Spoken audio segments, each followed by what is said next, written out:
د بغلان خټکي چې د افغانستان په کچه له ځانګړي نوم او ځانګړي خوند او کیف څخه برخمن دي، په دې وروستیو کې په بغلان ولایت کې مینوال ډېر سوي دي.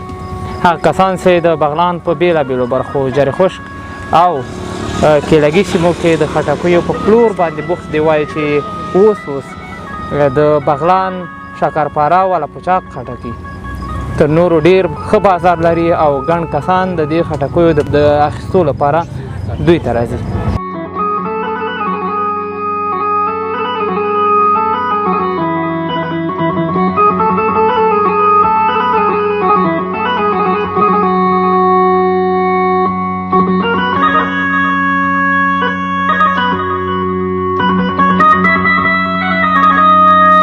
حاجي صاحب ډېره مننه چې وخت یې راکړ. شکریه د ستاسو تلویزیون څخه مو مننه یوه نړۍ.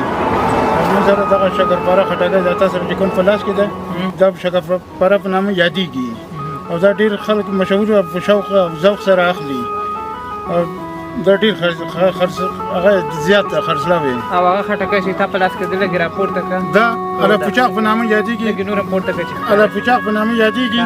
دا خټکی ښه خوند او ښه هغه لري، هر شهرت یې نسبت ډېر دی.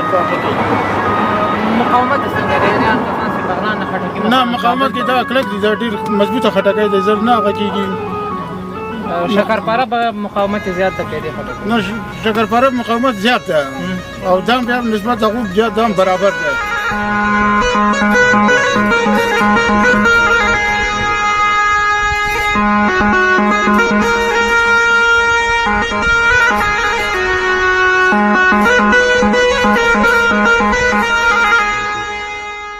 کیلګي خټکی خوند ډېر ښه دی، ډېر لذت داره خټکی دی. انډیواله په دې سر تاسر د افغانستان د دې نه ښه خټکی نور نشته او په دې چې د کیلګي خټکي باید چې لږ باید جګه اوسېږي.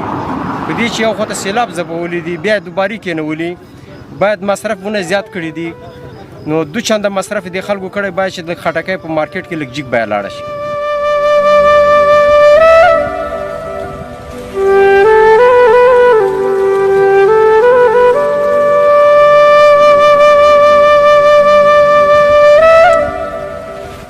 دلته سږکال ډېر فروشات چې دی هغه د شکرپاره خټکیو دی، چې شکرپاره خټکي یو څه د نورو خټکیو بازار یې خرابه کړی دی. دا کوم چې زرمتي خټکي و سابقه ډېر فروشات یې درلوده، د هغو په نسبت شکرپاره خټکي اوس خلک ډېر خوښوي او خلک چې راځي د کندوز، بغلان، مزار دو ځایونه، دا عمومي سړک دی د 9 ولایتو خلک تاویږي، همدا خټکي ډېر خوښوي.